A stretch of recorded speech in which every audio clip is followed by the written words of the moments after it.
இப்போது புதிய அறிமுகம் ஆச்சி ஹோட்டல் சாம்பார் 50 கிராம் ரூபாய் 20 மட்டுமே.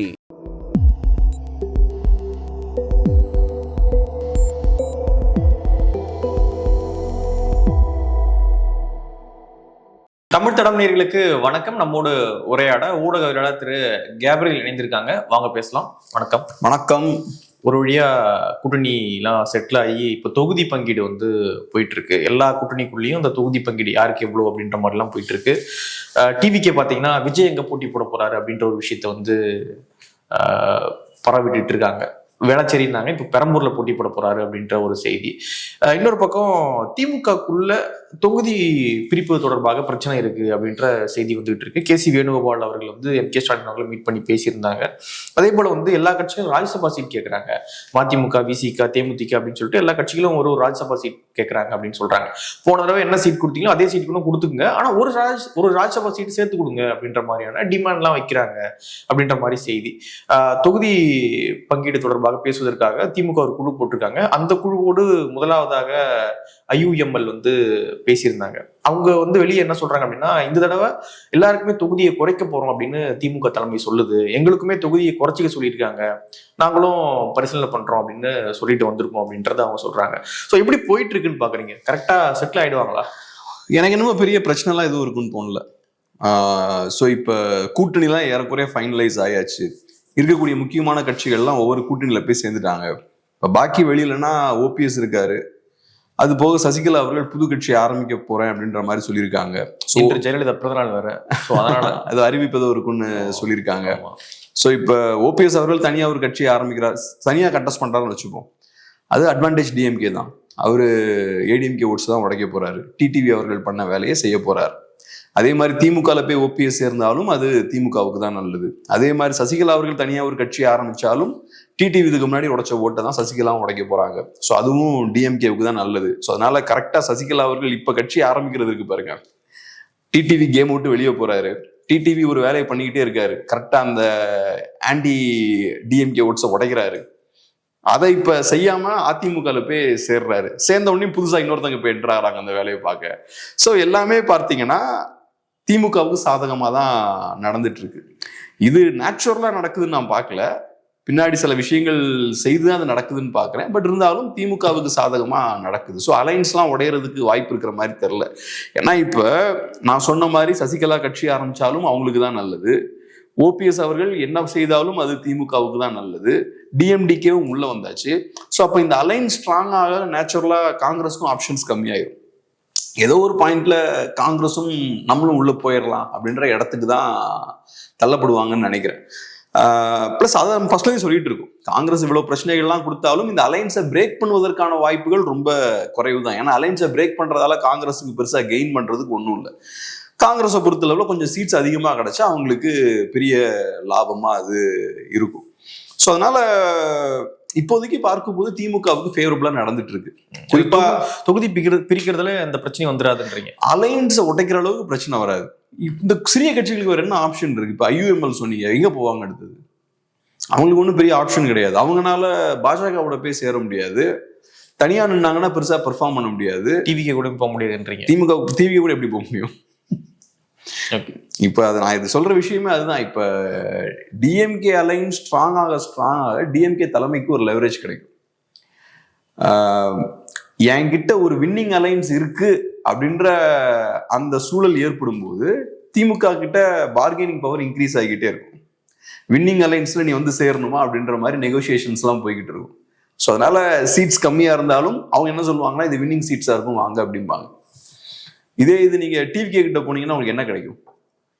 திமுகவை பழி வாங்கலாம், அதை தாண்டி உங்களுக்கு ஒரு லாபமும் இருக்காது. காங்கிரஸுக்கும் அதே தான். நீங்க தனியா போனீங்கன்னாலோ டிவிகேவோட போனாலோ திமுகவை நீங்க பழி வாங்கலாம், அதை தாண்டி பெருசா உங்களுக்கு எதுவும் லாபம் இருக்காது. அப்புறம் நான் இன்னொன்னு சொல்றேன், தாவேக்காவுமே அதை அலோவ் பண்ண மாட்டாங்க.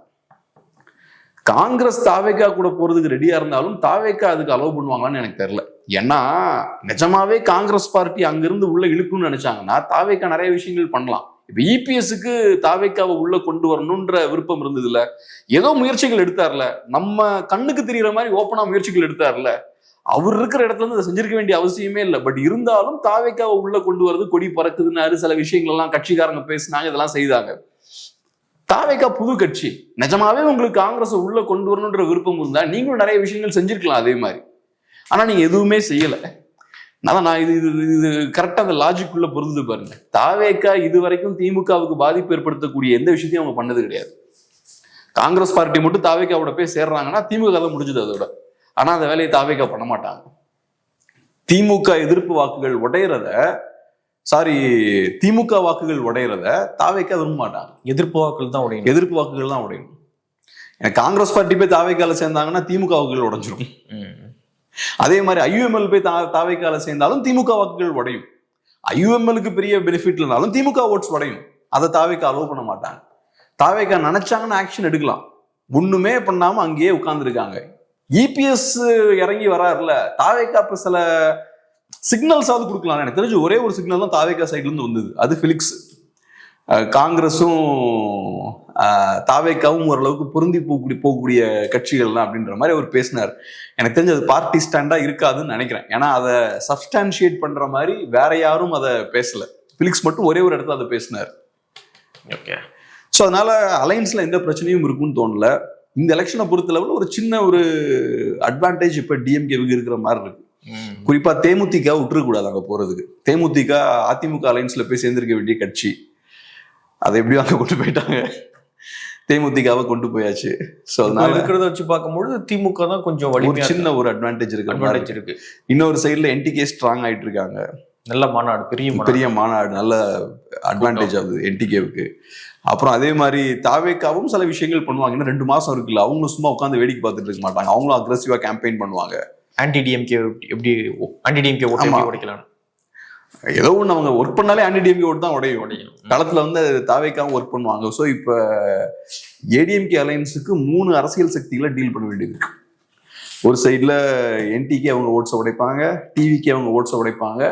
அப்புறம் திமுக அவங்களோட வாக்குகளை தக்க வச்சுப்பாங்க. அது போக பாஜகவால மைனாரிட்டி ஓட்ஸும் வெளியே போயாச்சு. அப்புறம் சவுத்துல தேவர் ஓட்ஸ் எல்லாம் உடைக்கிற வேலையை சசிகலா அவர்கள், ஓபிஎஸ் எல்லாம் பண்ணுவாங்க. இது எல்லாத்தையும் மீறி அதிமுக ஜெயிக்கணும். இது எல்லாத்தையும் மீறி அதிமுக ஜெயிக்கணும்னா 2 விஷயத்த செய்யணும். ஒண்ணு, திமுக எதிர்ப்பை வெறித்தனமா கையில் எடுக்கணும். அப்படி வெறித்தனமா திமுக எதிர்ப்பை கையில் எடுத்தா என்டிகேவாலையும் டிவிகேவாலையும் பெருசா ஓட்ட உடைக்க முடியாது. அது ஒண்ணு. 2வது, நீங்க வெறித்தனமா டிஎம்கே எதிர்ப்பை கையில் எடுக்கும் போது ஆன்டி இன்கம்பன்சியும் அதிகமாகும். ஸோ டிஎம்கே ஓட்ஸ் ஜென்ரலா கம்மியாகிறதுக்கும் வாய்ப்பு இருக்கு. அதை செஞ்சீங்கன்னா அதிமுகவுக்கு மேபி ஒரு சின்ன ஒரு எட்ஜ் கிடைக்கலாம். இப்போ ஒரு ஸ்ட்ராங்கான அலைன்ஸ் தான் அது. போன தடவை இருந்த அலைன்ஸை விட இப்போ ஸ்ட்ராங்கான அலைன்ஸ் தான். பட் இருந்தாலும் 2 அலைன்ஸை பார்க்கும்போது டிஎம்கே அலைன்ஸுக்கு ஒரு சின்ன அட்வான்டேஜ் இருக்கு. 24ல நம்ம எல்லாருமே கண்ணை மூடிட்டு சொல்லிட்டோம் டிஎம்கே ஸ்வீப் பண்ணிடுவாங்க அப்படின்ற விஷயம் எல்லாருக்குமே தெரியும். ஏன்னா பச்சையா ஓட்ஸ் உடஞ்சது. இந்த தடவை அந்த அளவுக்கு மோசமா இல்லை. பட் இருந்தாலும் ஒரு சின்ன ஒரு அட்வான்டேஜ் வந்து இப்ப டிஎம்கேவுக்கு இருக்கு. ஓகே. அதே போல வந்து அதிமுக கூட்டணியிலுமே பாஜக ஒரு 40 சீட்டு வரை கேட்கறாங்க அப்படின்னு வந்து சொல்றாங்க. ஸோ அதுக்கெல்லாம் வாய்ப்பு 40 சீட்டு வரைக்கும் போனா அப்புறம் அதிமுகவுடைய அந்த வலிமை தானே கேள்விக்குள்ளாகும். அதுவும் நல்லது இல்லை. அதிமுகவை பொறுத்தளவுல ஏற்கனவே அதிமுக வீக்கா இருக்கு அப்படின்ற மாதிரியான பிரச்சாரங்கள் கட்டவிழ்த்து விடப்படுது. பாஜகவோட கண்ட்ரோலு கீழே இபிஎஸ் இருக்காரு, பாஜக தான் இபிஎஸ் இயக்குறாங்க அப்படி இப்படின்லாம். அதுதான் மெயினான அரசியலே திமுகவுக்கு. பாஜக கிட்ட தமிழ்நாட்டை அடகு வச்சுட்டாங்க, அதிமுகவை அடகு வச்சுட்டாங்க, இந்த மாதிரிதான் குற்றச்சாட்டுகள் வச்சுட்டு இருக்காங்க. ஸோ அந்த அரசியலை முறியடிக்கணும்னா இபிஎஸ் அவர்கள் பாஜகவை கண்ட்ரோல்ல வச்சிருக்கணும். எப்பவுமே அதிமுகவுக்கு அதான் நல்லது. ஜெயலலிதா அவர்கள் அதை பெர்ஃபெக்டா பண்ணாங்க. பாஜகவோட கூட்டணி வைத்தாலும் பாஜகவை ஃபுல் கண்ட்ரோல்ல வச்சிருந்தாங்க. பாஜகவோட வாய்ஸ் பெருசா வெளியே வராது. அந்த பொலிட்டிக்ஸை வந்து ஃபுல்லா ஜெயலலிதா அவர்கள் கண்ட்ரோல் பண்ணாங்க. திமுக எதிர்ப்பு அப்படின்ற அரசியல் ஜெயலலிதா அவர்கள் கண்ட்ரோல் இருந்தது, ஏடிஎம்கே கண்ட்ரோல் இருந்தது. அதை பாஜகவால கொஞ்சம் கூட தட்டி பறிக்க முடியல. 24ல அதை சூப்பரா பண்ணாங்க பாஜக. அண்ணாமலை வந்ததுக்கு அப்புறம் அந்த பாஜக எதிர்ப்பு அரசியல் ஸ்பேஸை சூப்பரா டாமினேட் பண்ணாங்க. திமுகவும் அதுக்கு உதவுனாங்க. திமுகவும் பாஜக தான் எதிரி மாதிரி அவங்களோட எதிர்ப்பு அதிமுக பக்கம் வந்து பாஜக பக்கம் திருப்பிட்டாங்க. ஸோ அண்ணாமலை அவர்கள் எஃபெக்டிவா பண்ணாரு, திமுகவும் அதுக்கு உதவியா இருந்தாங்க. ஆனா ஜெயலலிதா இருக்கிற வரைக்கும் அதெல்லாம் நடக்க அலோவ் பண்ணல. 21ல இபிஎஸும் ஓரளவு கண்ட்ரோல் பண்ணிட்டார். 21ல 60 சீட்டு வாங்கிடுவாங்க பாஜக அப்படி இப்படின்லாம் பேசிட்டு இருந்தாங்க. ஏன்னா அந்த காலகட்டங்கள்ல பாத்தீங்கன்னா கம்ப்ளீட்டா மீடியாவே வந்து ஏடிஎம்கேவுக்கு எதிராக இருந்தது. ஏடிஎம்கேவுக்கு எதிராக எல்லா மீடியாவும் செயல்பட்ட காலகட்டம் அது. அந்த டைம்ல பாஜக அதிமுகவை கபலீகரம் பண்ணிடும் அப்படி இப்படின்னு பேசிட்டு இருந்த ஒரு டைம். 60 சீட் வாங்கிடுவாங்க பாஜக, 50 சீட் வாங்கிடுவாங்கன்னு பேசிட்டு இருந்தாங்க. ஆனா பாஜகவை இபிஎஸ் கண்ட்ரோல் பண்ணாரு, கண்டெயின் பண்ணாரு.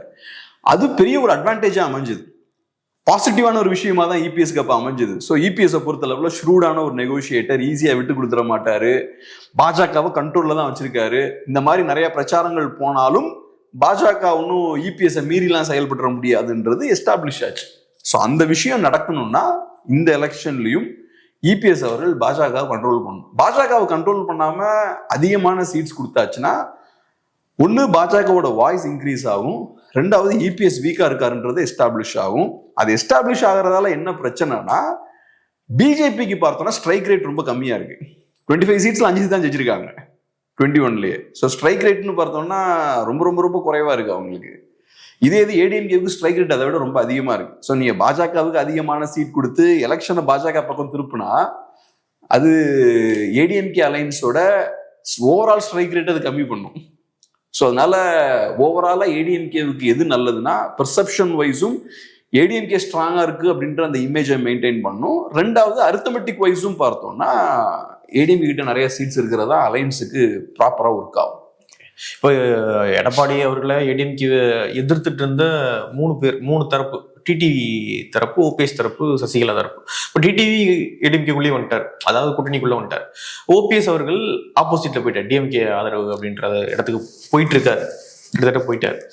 சசிகலா அவர்கள் இன்று வந்து புதிய கட்சி அறிவிக்க போறாங்க அப்படின்ற செய்தி, ஏதோ புதிய கொடிலாம் ரெடி பண்ணி பறக்க விட்டுருக்காங்க அப்படின்ற செய்திலாம் வந்துட்டு இருக்கு.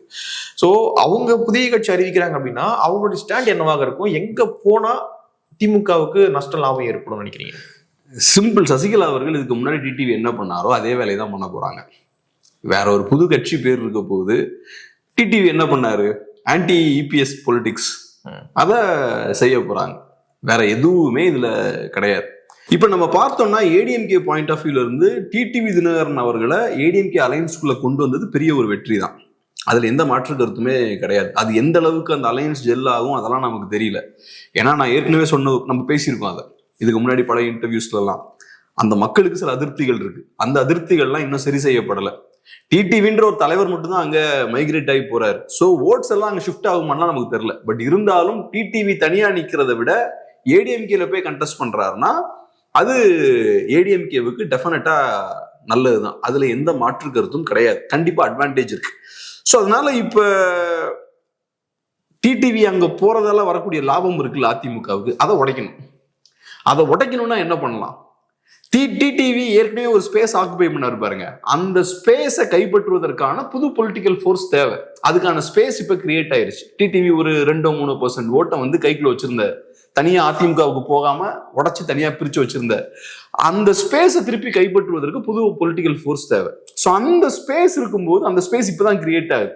அந்த ஸ்பேஸ் கிரியேட் ஆகும்போது சசிகலா அவர்கள் உள்ள வர்றதுக்கான ஒரு வாய்ப்பும் இப்ப கிரியேட் ஆகுது. ஸோ சசிகலா அவர்கள் பார்த்தாங்கன்னா இப்ப உள்ள வராங்க. அந்த இடத்த பிடிக்கதான் சசிகலா வந்துட்டு இருக்கு, வேற எதுவுமே கிடையாது. அந்த ஒரே ஸ்பேஸை பிடிக்கிறது தான். இப்ப டிடிவி அந்த ஸ்பேஸை விட்டு போயிட்டாரு, அது இப்ப ஓப்பனா இருக்கு, அதை நீங்க கைப்பற்றலாம். அதுக்கு இப்ப அவங்க வராங்க. சில பேருக்கு அதால லாபமும் இருக்கு, சில பேருன்றதை விட திமுகவுக்கு அதுல லாபம் இருக்கு. சசிகலா அவர்கள் அந்த ஸ்பேஸை வெற்றிகரமா கைப்பற்றியாச்சுன்னா அது திமுகவுக்கு தான் லாபம். அந்த ஓட்ஸை திரும்ப உடைச்சிட்டாங்கன்னா திமுகவுக்கு லாபம். ஓபிஎஸ் அவர்களை பொறுத்தளவுல எனக்கு தெரிஞ்சு ஓபிஎஸ் அவர்கள் தனியா நிக்கிறது தான் அவருக்கும் நல்லது, திமுகவுக்கும் நல்லது. பேரும் கிடையாது, அவருக்கு பேர் கிடையாது, மக்களும் நம்புவாங்க, திமுகவுக்கு லாபம். ஆமா, திமுகவுக்கும் லாபம். ஆனா ஓபிஎஸ் அவர்கள் பெரிய ஸ்டேச்சர்ல இருக்கக்கூடிய ஒரு மனிதர். இப்ப ஸ்டாலின் எந்த இடத்துல இருக்காரோ அந்த இடத்துல இருந்த ஒரு மனிதர் ஓபிஎஸ். ஸோ அந்த வகையில அவருக்கு கிடைக்கக்கூடிய ரெஸ்பெக்ட் வேற மாதிரி இருக்குன்னு நம்ம பாக்குறேன். பட் அதை தாண்டி ஓபிஎஸ் அவர்கள் தனியா நிக்கிறாருன்னு வச்சுப்போம், இந்த மாதிரி திமுகவோடலாம் நெருங்காம தனியா அவரோட அரசியலை மட்டும் அவரு செய்தாருனாலே அது திமுகவுக்கும் நல்லது, அவருக்கும் நல்லது. அவரு திமுக கிட்ட ரொம்ப க்ளோஸா நெருங்குறதெல்லாம் அவரோட இமேஜை ஸ்பாயில் பண்ணிடும். கண்டிப்பா முழுமையா அதிமுக காரங்கெல்லாம் அவரை வெறுக்க ஆரம்பிச்சிருவாங்க. ஸோ ஓபிஎஸோட அந்த இபிஎஸ் எதிர்ப்புக்கும் அர்த்தம் இல்லாம போய் போயிடும். ஓகே, அதனால அந்த இடத்துல இவர் தப்பு பண்றான்னு நினைக்கிறேன். பட் எனிவே தனியா இப்ப உள்ள போயிட்டு என்ன திமுகக்குள்ள போயிட்டு என்ன செய்ய போறாரோ தனியா என்ன செய்யலான்றீங்க. இன்னும் பெட்டர் ரிசல்ட் கிடைக்கும் நான் சொல்ல வரேன். அவர் திமுகவோட போய் சேர்ந்தாலும் திமுகவுக்கு நல்லதுதான், தனியா நின்னாலும் திமுகவுக்கு நல்லதுதான். ஆனா தனியா நின்னார்னா திமுகவோட சேர்ந்து செய்யும் போது கிடைக்கிற ரிசல்ட்டை விட தனியா இருக்கும்போது இன்னும் பெட்டர் ரிசல்ட் கிடைக்கும். ஏன்னா நீங்க உடைக்க போறது ஆன்டி டிஎம்கே ஓட்ஸ் தானே. ஸோ அதனால இந்த மாதிரியான ஒரு சூழல் இருக்கு. எனக்கு என்னமோ அலையன்ஸ்ல எல்லாம் எந்த பிரச்சனையும் இருக்குன்னு தோணல. இனி அடுத்தது களத்துல இறங்கி எல்லாம் அக்ரெசிவா பிரச்சாரம் பண்ண போறாங்க. இந்த ஸ்டேஜ் முடிஞ்சது. இந்த அலையன்ஸ், சீட் ஷேரிங் இதெல்லாம் ஓரளவுக்கு முடிஞ்சிடும். ஒன்றும் பிரச்சனை இருக்காது. ஒரு 10 நாள் 15 நாள்ல ஆரம்பிச்சிருவாங்க, எல்லாம் முடிஞ்சிடும். அதுக்கப்புறம் ஓட்டப்பந்தயம் ஸ்டார்ட் ஆயிரும். யாரு முன்னாடி ஓடுறாங்கன்றதான் அடுத்தது பார்க்கணும். நம்ம அக்ரெசிவா கேம்பெயின் பண்ண ஆரம்பிச்சுவாங்க, பார்ப்போம். ஓகே, இன்னொரு செய்தி என்ன அப்படின்னா, இன்னைக்கு செய்தித்தாள்ல வந்திருக்கு, சீமான் அவர்கள் 6 பிராமண கேண்டிடேட்ஸை இறக்கியிருக்காரு களத்துல அப்படின்ற செய்தி வந்திருக்கு. மயிலாப்பூர், வேளச்சேரி, சைதாப்பேட்டை இப்படியான சென்னையை மையமாக கொண்ட நிறைய தொகுதிகளில் பிராமணர்களை இறக்கி விட்டுருக்காரு அப்படின்னு செய்தி வருது. ஸோ இது பிராமணர்களை வாக்க கவருமா, நாம் தமிழர் கட்சியை நோக்கி நகர்த்துமா, இப்படி பாக்குறீங்க? முதல்ல இது ஒரு கரெக்டான ஒரு விஷயம் தான். தமிழ்நாட்டுல ஏதோ பிராமணர்கள்னா ரொம்ப டேஞ்சரஸான ஆட்கள்ன்ற ஒரு இமேஜை திராவிட கட்சிகள் உருவாக்கி வச்சிருக்காங்க. திராவிட கட்சிகள்ன்ற விட திமுகவும் மற்ற திராவிட அமைப்புகள் இவங்கெல்லாம் சேர்ந்து ஒரு ஆன்டி பிராமின் மூடை இங்க கிரியேட் பண்ணி வச்சிருக்காங்க. ஸோ யாராவது பிராமின்ஸ் அகாமடேட் பண்றாங்கன்னா அவங்களையும் தாக்குறது. நீங்க என்ன பிராமின்ஸுக்கு இந்த மாதிரி பொலிட்டிக்கல் ஸ்பேஸ்லாம் கொடுக்குறீங்க, அதெல்லாம் ரொம்ப தப்பு, அவங்க தமிழர்களே கிடையாது தெரியுமா, அவங்களுக்கு ஏன் நீங்க இந்த மாதிரி வாய்ப்பு கொடுக்குறீங்க? இப்ப எல்லா மக்களுக்கும் அவங்களோட பாப்புலேஷனுக்கு ஏத்த மாதிரியான ஒரு ரெப்ரசன்டேஷன் கொடுக்கறதுல ஒன்றும் தப்பு கிடையாது. இன்னைக்கு தப்பு எங்க இருக்குன்னா, திமுகவே எடுத்துக்கிட்டீங்கன்னா காஸ்ட் வைஸ் பார்த்தா யாருக்கு அதிகமான பவர் இருக்குன்னு நீங்க பாத்தீங்கன்னா உங்களுக்கு தெரியும். இப்போ ஒரு காலத்துல பிராமின்ஸுக்கு அதிகமான பொலிட்டிக்கல் ரெப்ரசன்டேஷன் இருக்கு அப்படின்றதான உங்களுக்கு கோவமே. ஆமா, சொசைட்டில பெரிய கண்ட்ரோல் இருக்கு, பொலிட்டிக்ஸ்ல பிராமின்ஸுக்கு அதிகமான ரெப்ரசன்டேஷன் இருக்கு, சென்டர்லயும் அவங்களுக்கு பெரிய பவர் இருக்கு, அதுதானே அவங்களுக்கு கோவம். அப்ப அதே வேலையை வேற ஒருத்தன் பண்ணா கரெக்டா? பிராமின்ஸ் பண்ணக்கூடாது, ஆனா வேற ஒருத்தன் அதே வேலையை பண்ணலாமா? யார் அந்த வேலையை பண்ணாலும் தப்பு தான். ஸோ இன்னைக்கு தமிழ்நாட்டுல பிராமின்ஸுக்கு பொலிட்டிக்கல் ரெப்ரசன்டேஷன் ஒன்றும் பெருசா இல்லைன்ற போது அவங்கள வில்லனாக்க வேண்டிய தேவையும் கிடையாது. ரெண்டாவது, அவங்களோட பாப்புலேஷனுக்கு ஏற்ற மாதிரி ப்ரொபோஷனலா ரெப்ரசன்டேஷன் கொடுக்கறதுல ஒரு தப்பும் கிடையாது. ஸோ அந்த வகையில தமிழ்நாட்டில் அவங்க இருக்காங்க, அவங்களுக்கு ரெப்ரசன்டேஷன் கொடுக்கறதுல எந்த தவறும் கிடையாது. ஸோ 6 சீட் கொடுக்குறாங்க. அடுத்த கேள்வி, இது ஓட்ஸா டிரான்ஸ்லேட் ஆகுமா அப்படின்ற கேள்வி. எனக்கு என்னமோ பெருசா ஓட்ஸாலாம் டிரான்ஸ்லேட் ஆகும்னு தோணல. ஆகாது, பெருசா ஓட்ஸா டிரான்ஸ்லேட் ஆகாதுன்னு எனக்கு தோணுது. அவங்க பிஜேபி அதிமுக கூட்டணி தான் ஓட்டு போடுவாங்க. எனக்கு என்னமோ ட்ரெடிஷனலாவே பிராமின்ஸ் ஒரு தேசிய பார்வை கொண்டவங்க. ஏன்னா இந்தியா ஃபுல்லா இருக்கக்கூடிய ஒரு குரூப் அவங்க. நீங்க நல்லா கவனிச்சீங்கன்னா பிராமின்ஸ் எங்கெல்லாம் ஸ்ட்ராங்கா இருக்காங்களோ அங்கெல்லாம் இந்தியான்ற அந்த கனெக்ஷன் நல்லா ஸ்ட்ராங்கா இருக்கும். இப்ப காஷ்மீர்ல பாத்தீங்கன்னா பண்டித்ஸ் வீக் ஆகும்போது காஷ்மீருக்கும் இந்தியாவுக்கும் இருக்கக்கூடிய கனெக்ஷனும் வீக் ஆகுது. அப்பதான் அங்க இந்த செப்பரேட்டிஸ்ட் மூவ்மெண்ட்லாம் அங்க ஸ்டார்ட் ஆகுது.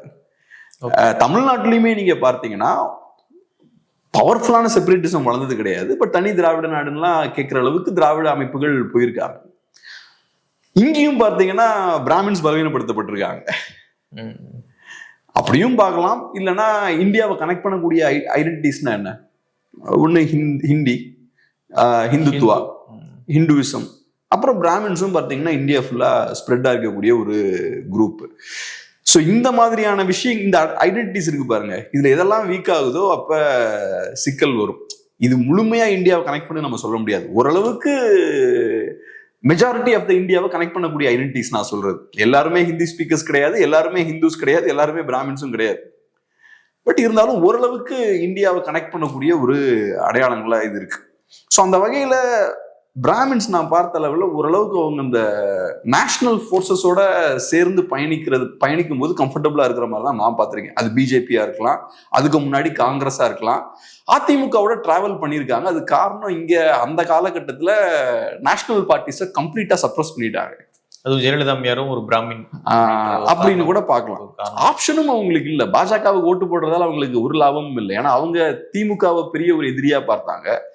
அப்ப திமுகவை வீழ்த்தணும்னா நம்ம அதிமுகவுக்கு தான் போடணும். பாஜக ஓட்டு போட்டா திமுக வருவதற்கான ஒரு ஸ்பேஸ் கிரியேட் ஆகும். ஸோ நம்ம ஓட்டு சதிரிடக்கூடாது, அதிமுகவுக்கே போட்டுடலாம் அப்படின்ற ஒரு பார்வை அவங்களுக்கு இருந்தது. ஸோ அதனால நான் எதுக்கு இதெல்லாம் சொல்லிட்டு இருக்கேன்னா, இப்ப ஒரு நேஷனல் அவுட்லுக் இருக்கக்கூடிய ஒரு குரூப் இருக்காங்க இல்லையா, அவங்க ஒரு ரீஜனல் அவுட்லுக் இருக்கக்கூடிய ஒரு பார்ட்டியை சப்போர்ட் பண்ண மாட்டாங்க பொதுவாக. தமிழ் நேஷனலிஸ்ட் பார்ட்டி எடுத்துக்கிட்டீங்கன்னா என்டிகே ஒரு தமிழ் நேஷனலிஸ்ட் பார்ட்டி, அவங்க ஒரு ரீஜனல் பார்ட்டி. அவங்க ஸ்டேட்டுக்கு நிறைய உரிமைகள் வேணும் அப்படின்ற இடத்துல இருந்து அவங்க பேசிட்டு இருக்காங்க. இது பிராமின்ஸுக்கு அப்பீலிங்கா இருக்காது. ஸோ அதனால பிராமின் அதை ஏத்துக்கிட்டு இவ்வளவு ஒரு 6 பிராமின் கேண்டிடேட்டா வந்திருக்காங்கல்ல. அப்போ இப்போ பாஜக கிட்டையும் முஸ்லீம் கேண்டிடேட்ஸ் எல்லாம் போடணும்னா போட முடியும், கிறிஸ்டின் கேண்டிடேட்ஸை பாஜகனால போட முடியும். ஆனா முஸ்லீம் ஓட்ஸ் கிறிஸ்டின் ஓட்ஸ் எல்லாம் பாஜகவுக்கு டிரான்ஸ்ஃபர் ஆகுமான்னு கேட்டீங்கன்னா ஆகாது. அதே மாதிரி திமுக நினைச்சா கூட மேபி பிராமின் கேண்டிடேட்ஸை போட முடியும், ரொம்ப ஈஸியா போட்டுடலாம். அதெல்லாம் ஒன்றும் பிரச்சனையே இல்லை. எஸ்வி சேகர் அப்படி இப்படின்னு போட்டு யாராவது போட்டுடலாம், பிரச்சனையே கிடையாது. ஆனா அது இப்படி போடுறதால பிராமின் ஓட்ஸ் கம்ப்ளீட்டா திமுகவுக்கு ஷிஃப்ட் ஆகுமானா ஆகாது. ஏன்னா ஒவ்வொரு கட்சிக்கும் ஒரு தன்மை இருக்கும், கேரக்டர் இருக்கும். அதே மாதிரி ஒரு குரூப் ஆஃப் பீப்புளுக்கும் ஒரு கேரக்டர் இருக்கும், ஒரு நலனும் இருக்கும். ஆனா நீங்க பிஜேபி வந்து முஸ்லீம் கேண்டிடேட் போட்டுரும் அப்படின்றீங்க, அதுல கூட ஒரு பிரச்சனை இருக்கும். முஸ்லீம் வாக்கையும் கன்வெர்ட் இங்க வர்றதுல அதே போல வந்து திமுக போட்டுருவாங்க, ஆனா ஓட்டு வர்றதுல பிரச்சனை இருக்குன்றீங்க. ஆனா இங்க அந்த பிரச்சனை கொஞ்சம் கம்மியா இருக்குன்னு பாக்குறேன். ஏன் அப்படின்னா இப்போ சீமான் அவர்கள் வெறும் கேண்டிடேட் மட்டும் போடல, அந்த மக்களையும் தங்கள் இந்த மண்ணுக்கானவங்க தான் அப்படின்றத அவர் கிளைம் பண்றாரு. அவர் முன்னாடி கொடுத்த பேட்டிகளா இருக்கலாம், ரீசெண்டா கொடுத்துட்டு இருக்க விஷயங்களா இருக்கலாம், விஜில் அமைப்புல கூட போய் பேசியிருந்தாரு. பாரதி தமிழ் இல்லைன்னா அவர் யாரா தமிழன் அப்படின்னு கேட்கிறாரு. ஸோ தமிழ் பார்ப்பனர்கள் இங்க பேசிக்கிட்டு 3000 வருஷமா வேறு மொழி தெரியாது அவங்களுக்கு, தமிழ் மட்டும்தான் பேசுவாங்க, அவங்க தெலுங்கு பேச மாட்டாங்க, ஆங்கிலம் அவங்க தொழிலுக்காக பேசுறாங்க, மற்றபடி அவங்க தமிழ் பேசிக்கிட்டு இங்கே இருக்கிறாங்க, வேறு மாநிலங்களோட அவங்க கனெக்டும் கிடையாது. அப்படி இருக்கும் பொழுது அந்த மக்களை நம்ம வந்து அந்நியர்களாக ஆரியர்களாக பார்த்து அப்புறப்படுத்துறது ஒரு சரியான ஒரு போக்கு கிடையாது. அவங்களையும் அரவணைச்சு நம்ம இங்க வச்சுக்கிறதா சரியான, அவங்களுக்கு பிரதிநிதித்துவம் கொடுத்து இங்க வச்சுக்கிறதா சரியான ஒரு முறையா இருக்கும் அப்படின்னு சொல்லிட்டு அதுக்கு ஒரு நியாயம் கற்பிக்கிறார். அவர் ஒரு நியாயத்தை சொல்றாரு, இப்படி இருக்கு அப்படின்னு சொல்லிட்டு. ஸோ பொதுவா சீட்டை கொடுத்து ஓட்டுகள்லாம் வாங்கிடலாம் அப்படின்றது இல்லை. இது எல்லாருமே பண்ணுவாங்களே, திமுக தவிர மற்ற எல்லாருமே இதை பண்ணுவாங்க. பிளஸ் இன்னொன்னு என்னன்னா, ஒவ்வொரு குரூப்புக்கும் ஒரு நலன் இருக்கும். இப்ப பிராமின்ஸை பொறுத்தளவு நான் சொன்ன மாதிரி இந்தியா முழுக்க ஸ்ப்ரெட் ஆயிருக்கக்கூடிய ஒரு குரூப். காஷ்மீர்ல இருந்து கன்னியாகுமரி வரைக்கும் பிராமின்ஸோட பிரசன்ஸ் இருக்கு. அங்க பண்டிட்ஸும்பாங்க, இங்க நம்ம பிராமின்ஸும் நம்ம சொல்றோம். ஸோ அப்படி இருக்கும்போது அவங்க ஒரு நேஷனல் குரூப்பா இருக்காங்க. அவங்களோட நலனும் தேசியம் சார்ந்த ஒரு இந்தியன் நேஷனாலிட்டி சார்ந்த ஒரு நலன் வந்து அவங்களுக்கு இருக்கு. ஸோ அதை பேஸ் பண்ணி தான் எல்லாரும் சூஸ் பண்ணுவாங்க. இப்ப தமிழர்கள்லாம் ஏன் இன்னைக்கு தமிழ் தேசிய பக்கம் போறோம், ஏன்னா நம்மளோட நலன் டிஃப்ரெண்டா இருக்கு, நமக்கு ரீஜனலா இருக்கு, தமிழ்நாடு சார்ந்து நம்ம நலன் இருக்கு. ஸோ நான் எப்படி பாக்குறேன்னா, பிராமின்ஸ் பொறுத்தளவுல அவங்க வந்து டாமினண்டா இருக்கக்கூடிய ஒரு குரூப் நேஷனல் லெவல். தமிழ்நாட்டில் வேணா பொலிட்டிக்கலா வீக்கா இருக்கலாம், நேஷனல் லெவல்ல டாமினண்டா இருக்கக்கூடிய ஒரு குரூப், நல்ல எக்ஸ்போஷர் இருக்கக்கூடிய ஒரு குரூப். அவங்களுக்கு தெரியும் நம்மளோட நலன் வந்து இந்தியன் நேஷனாலிட்டி சார்ந்து இருக்குன்ற அந்த விஷயம் அவங்களுக்கு டெஃபினட்டா தெரியும். மேபி சில பேருக்கு அப்பீலிங்கா இருக்கலாம். எது அப்பீலிங்கா இருக்கலாம்னா, இப்ப இந்த நலன்லாம் தாண்டி என்டிகேவோட திமுக எதிர்ப்பு இருக்கு பாருங்க, அது சில பேரை கவரலாம். ரைட், இவங்க வந்து திமுக எதிர்ப்பையும் அக்ரெசிவா எடுக்கிறாங்க கையில அப்படின்னு சில பேர் பார்க்கலாம். ஆனா அப்படியே பார்த்தா கூட பிராமின் ஓட்ஸ் எவ்வளவுங்க இருக்கு, அது ஒன்றும் பெரிய ஓட் பேஸ் இல்லையே. எனக்கு தெரிஞ்சு ஒரு 3% ஓட்டு இருக்கும், அதுல 1.5% தமிழ் பிராமின்ஸ் இருப்பாங்க, 1.5% நான் தமிழ் பிராமின்ஸ் இருப்பாங்க. நான் தமிழ் பிராமின் ஓட்ஸ் இங்க ஷிஃப்ட் ஆகுறது கொஞ்சம் கஷ்டம் தான் நினைக்கிறேன். ஏன்னா நீங்க சொன்ன சீமான் அவர்கள் பேட்டியில எல்லாம் அவர் தமிழ் பிராமின்ஸ் பத்தி பேசுறாருன்றதான் என்னோட புரிதல். ஸோ அப்படி இருக்கும்போது 1.5% 1% தமிழ் பிராமின்ஸ் இருக்காங்க. அந்த ஓட்ஸ் வந்தா கூட பெரிய மாற்றம் ஏற்படுமான்னு எனக்கு தெரியல. மேபி நீங்க சொன்ன அந்த சென்னையில சில தொகுதிகளில் பாக்கெட்ஸா கூட இருக்கலாம். அப்படி இருந்தா கூட அது பெரிய ஒரு, ஏன்னா வேற போட்டியும் இருக்குல்ல, அதிமுகவும் பிராமின் ஓட்ஸை டார்கெட் பண்ணுவாங்க, பிஜேபியும் டார்கெட் பண்ணுவாங்க, விஜய் கூட கொஞ்சம் போறதுக்கு வாய்ப்பு இருக்கு, ஏன்னா அவரும் ஆன்டி டிஎம்கே தான் பேசுறாரு. ஸோ அப்படி இருக்கும்போது ஒன்று அது கொஞ்சம் டஃப்பான ஒரு மார்க்கெட்டும் கூட. அப்படி இல்லைன்னா கூட பெரிய ஒரு ஓட் ஷேராகவும் நான் அதை பார்க்கல. பட் ஒன்று என்னன்னா, அவங்க கொஞ்சம் இன்ஃப்ளூயன்ஷியலான கம்யூனிட்டி, மீடியால அவங்களுக்கு நிறைய இன்ஃப்ளூயன்ஸ் இருக்கும், இன்டலெக்சுவல் கிளாஸ்ல அவங்களோட ப்ரெசன்ஸ் அதிகமா இருக்கும், நிறைய இன்டலெக்சுவல்ஸ்லாம் இருப்பாங்க, அறிவுஜீவிகள்லாம் இருப்பாங்க. ஸோ அந்த வகையில மேபி அவங்களோட சப்போர்ட் இருக்குன்னா உங்களுக்கு அது வந்து ஒரு கருத்து உருவாக்கம் செய்யறதுக்கெல்லாம் யூஸ்ஃபுல்லா இருக்கும். உங்களுக்கு ஒரு எக்ஸ்ட்ரா விசிபிலிட்டிலாம் கிடைக்கிறதுக்கு வாய்ப்பு இருக்கு. பட் அதை தாண்டி ஓட்ஸா பெரிய இம்பாக்ட் அவங்களால ஏற்படுத்த முடியுமான்னு தெரியல எனக்கு. இப்போ ஒரு நல்ல ஸ்ட்ராட்டஜியா எப்படி பாக்குறீங்க? இது இல்லையா? எனக்கு என்னமோ அப்படிலாம் அவங்க யோசிச்சிருப்பாங்கன்னு தோணல. நம்ம பிராமின் கேண்டிடேட்ஸ் போடுறதால நமக்கு பிராமின் ஓட்ஸ் எல்லாம் வந்துடும் கனெக்ட் பண்ணிருப்பாங்களான்னு எனக்கு தெரியல. ஆனா ஒரு பாசிட்டிவான விஷயம் தான். அவங்கள ஏதோ பெரிய வில்லன்களா சித்தரிக்க வேண்டாம். எப்பவும் யாராவது ஒருத்தங்களை காட்டி மற்றவங்களை போலரைஸ் பண்றதுக்கு ஏதோ உலகத்துல கூடிய எல்லா பிரச்சனையும் காரணம் இவங்க தான். அது காரணமே என்னன்னா, என்கிட்ட ஒரு குறை இருக்கும், நான் அரசு நிர்வாகம்லாம் ஒழுங்கா பண்ண மாட்டேன், அதை பண்ணாம அதை மறைக்கிறதுக்கு நான் என்ன பண்றது, ஏதாவது ஒரு குரூப்புக்கு எதிராக மக்களை திருப்பி விடுறது. அந்த வேலை இங்க தமிழ்நாட்டுல ரொம்ப நாளா நடந்துட்டு இருக்கு. ஒன்றும் பிராமின் கம்யூனிட்டி ஒன்றும் பெரிய பவர்ஃபுல்லான கம்யூனிட்டிலாம் இல்லை தமிழ்நாட்டுல. ஒன்றும் இல்லை அவங்க. ஆமா, இப்ப நீங்க போயிட்டு ஃபுல்லா ஒரு பெரிய ஒரு ஆன்டி பிராமின் மூடை கிரியேட் பண்ண வேண்டிய அவசியமே இல்லை. பட் அந்த வேலையை பண்ணிக்கிட்டே இருக்காங்க. அதை நீங்க பண்றது கூட ஓகே. ஆனா நீங்க எதுக்கு பண்றீங்க? அவங்களுக்கு டிஸ்ப்ரொபோர்ஷனேட்டா அதிகமான பவர்ஸ் இருக்குன்றீங்க. அப்போ உங்க கட்சியில சில பேர்கிட்ட அதிகமான பவர்ஸ் இருக்கு, தமிழர்களுக்கு நீங்க ரெப்ரசன்டேஷன் இல்லையே. அதிகாரத்தை பார்த்தோம்னா கரெக்டா சில கம்யூனிட்டிஸ் கிட்ட தான் குவிஞ்சிருக்கு. நீங்க சாதிவாரி கணக்கெடுப்பு எடுக்க மாட்டேங்கிறீங்க, அதுக்கு தயங்குறீங்க. ஏன்னா எடுத்தா இது ஃபுல்லா அம்பலப்பட்டு போயிடும். அவங்களோட ஓட் ஷேர் என்னன்னு தெரியும், டிஸ்ப்ரொபோர்ஷனேட்டா எவ்வளவு பவர்ஸ் அவங்க கையில இருக்குன்னு தெரியும். ஆனா நீங்க எடுக்கலாம்னு எங்களுக்கு தெரியும்ல, ஊர்ல நம்ம பார்த்து தானே இருக்கோம், யார் கையில எவ்வளவு பாப்புலேஷன் இருக்கு நமக்கு தெரியும்ல. சோ அதனால அவங்க வந்து அதிகப்படியான எண்ணிக்கையிலும் இருக்காங்க, அதிகாரமிக்க இடத்துலயும் இருக்காங்க. கரெக்ட். ஆமா, முக்கியமான பொறுப்புகள் இருக்கு. 10 மினிஸ்டர் இருக்காங்கன்னா முக்கியமான போஸ்ட் எல்லாம் அவங்க கையில தான் இருக்கு. சோ அப்ப நீங்க தவறு பண்றீங்க. இதுக்கு முன்னாடி பிராமின்ஸ் என்ன தப்பு பண்ணாங்கன்னு சொல்றீங்களோ அதே தப்பு இன்னைக்கு நீங்க பண்ணிட்டு இருக்கீங்க. அதை மறைக்கிறதுக்கு இவங்க எதிரியாக்கிட்டு இருக்கீங்க. அங்கதான் எனக்கு பிரச்சனை. நீங்க எதிரியாக்குறது கூட பிரச்சனை இல்லை, ஆனா இவங்களை எதிரியாக்கிட்டு நீங்க சில விஷயங்களை மறைக்கிறீங்க. கேட்டா இவங்க தான் உள்ளதுலேயே பெரிய எதிரின்ற மாதிரி ப்ரொஜெக்ட் பண்றீங்க. இது கரெக்ட் இல்லைல்ல. பிளஸ் நேச்சுரலா எல்லாருக்குமே ரெப்ரஸன்டேஷன் கொடுக்கணும். இப்ப நம்ம பார்க்கிற மாதிரி லிங்குஸ்டிக் மைனாரிட்டிஸ்க்கும் இங்க ரெப்ரஸன்டேஷன் இருக்கணும், ரிலிஜியஸ் மைனாரிட்டிஸ்க்கு ரெப்ரஸன்டேஷன் இருக்கணும். எல்லாருக்கும் நியாயமா அவங்களுக்கு கொடுக்க வேண்டிய ரெப்ரஸன்டேஷன் கொடுக்கணும். ஏன்னா எல்லாருக்குமே பார்த்தோம்னா எல்லாரும் தமிழர்கள் தான். ஆனா அதுக்குள்ளேயும் பார்த்தோம்னா ஒவ்வொருத்தங்களுக்கும் பிரத்யேக நலன்கள் இருக்குல்ல. கண்டிப்பா இருக்கும். முஸ்லிம்ஸுக்கும் தனியாக கேரக்டர் இருக்கும். அவங்களுக்கு சில ஏரியாஸ்ல வளர்ந்துருப்பாங்க, சில ஏரியாஸ்ல வளராம இருப்பாங்க. கிறிஸ்டியன்ஸுக்கு அப்படி இருக்கும், லிங்குஸ்டிக் மைனாரிட்டிஸுக்கு இருக்கும், பிராமின்ஸுக்கு இருக்கும், மற்ற காஸ்ட்டுக்கும் அதே மாதிரி இருக்கும். ஸோ உள்ளுக்குள்ள ப்ராப்பர் ரெப்ரஸன்டேஷன் இருக்கணும்ல. அதை கொடுக்கறதுல ஒன்றும் தப்பு இருக்கிற மாதிரி இல்லை. 6 சீட்டுன்றது ஒன்றும் பெருசா இல்லையே, அவங்களோட ஸ்ட்ரென்த்துக்கு உட்பட்டு தானே இருக்கு. ஸோ அதை பெருசா விமர்சிக்க வேண்டிய அவசியம் இல்லை. எல்லாரையும் ஒன்னு சேர்த்துதான் ஒரு சமுதாயத்தை கொண்டு போக முடியும். ஆமா, தமிழ்நாடுன்றது நிறைய மக்கள் இங்க வாழ்ந்துட்டு இருக்காங்க, எல்லாருக்குமான ரெப்ரஸன்டேஷனும் இருக்கணும். இங்க நிறைய விஷயங்களை மூடு பகிர்ந்துக்கிட்டீங்க. நன்றி. நன்றி.